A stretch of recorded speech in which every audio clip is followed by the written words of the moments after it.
Tucson. This is KGUN 9 News at 4:30. He is one of the 343 firefighters who didn't make it out alive. 2 years later, New York's finest are paying tribute to one of their own. I'm standing at the firehouse in the morning, and I see Gerard pushing this bike down the street to the firehouse. And I was like, well, what part of that conversation didn't you hear, Gerard? One firefighter's dream that inspired several 9/11 survivors. But first, Tucsonans reflect on that fateful day 2 years later. I, like a lot of Americans, had no idea what was happening. I saw one of the towers smoking, but I didn't know why that was. Well, it was very quick to then learn that we were under attack. And I knew then that I was going to be very, very busy. Well, I had been in the towers. I was in a master's program, and we had gone up into the towers to, I think it was A.G. Edwards. And we were up there, and I remember looking down and thinking, how would you ever get out of this building if something happened?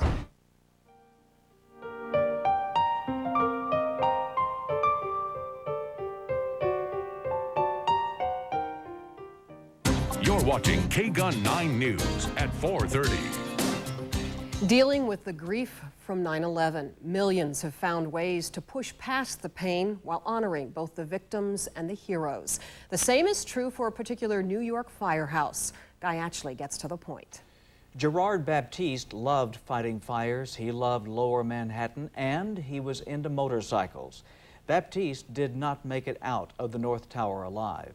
America remembers him as a hero. Those who worked with him remember a clean-cut kid with a run-down bike. He only paid $100 for it, so that was the good part. He at least got off easy on the price, and the guy that owned it was heading out of town and just wanted to unload it. So he put it in the side of the firehouse, in the back of the firehouse, and it just sat there and it started to fit in to its natural surrounding as a piece of junk in the side of the back of the firehouse. The man you just heard from is retired firefighter Michael Wernick, a 24-year veteran of the New York Fire Department.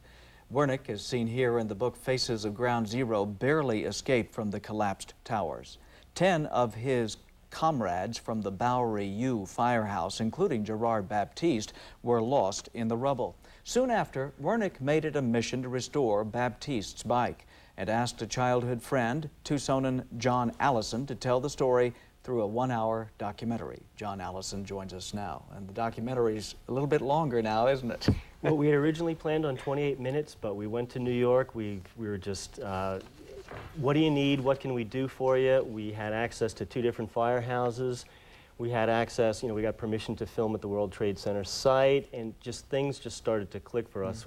It was incredible. So we wound up with 14 hours of footage. So here we are now, back in Tucson, trying to get it all together, tell the story. You never met Gerard? No, he was one of the younger guys in the firehouse, and for years I lived just right next to the firehouse. Oh, really? Okay. Yeah. And I had already moved here. I moved to Tucson about 7 years ago, and he had only been at that latter company for about a year. Okay. Tell us about the bike. Well, the bike, it's such an interesting story, and I've been in touch with Michael and other people in different firehouses, and there's so many incredible stories. But it was just so compelling how many people really came together. Everybody felt an incredible desire to do something. What could I do? What could I do?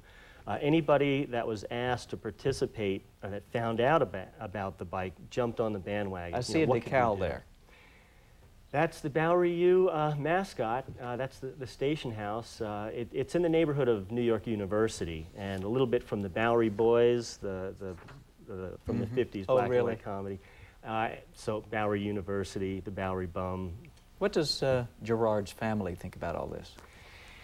Well, Gerard never really knew his father. His mother didn't know about the bike. A young kid buys a bike, brings it to the firehouse. He knows mom's gonna, she knows about it, but she just said, do what you want. Oh, really? Okay. Now, the bike, it's going to be for sale on eBay? Well, that's true. It was listed on eBay. The auction ended just a couple hours ago. I checked on it. There were 3 bids. 2 of them were from me. The reserve was not met, a reserve of $10,000. Nobody knows about this bike. That was our main concern for doing the documentary, to tell this story. So if anybody is interested in acquiring the bike, get in touch with you guys here and get in touch with me if you want it. And very quickly, tell us about the documentary as to how people can see it. Well, we hope in the next couple of weeks to premiere it here in Tucson somewhere and invite, fire department employees, and we'll invite you guys. And we'll try and get the word out there. But we're a couple of weeks out. Now, 100% of the proceeds from the sale of this bike will go directly to the Great Jones Firehouse. That's probably what Gerard would have wanted. And right now, we're just at Access Tucson, me and Tim O'Grady, my instructor there. He's the guy. I just finished taking a course there, and I said, he's the guy to come with me to New York. I wish we could keep talking, but we're out of time. Okay. Thank you very much, John Ellison. Great, thank you. Colleen.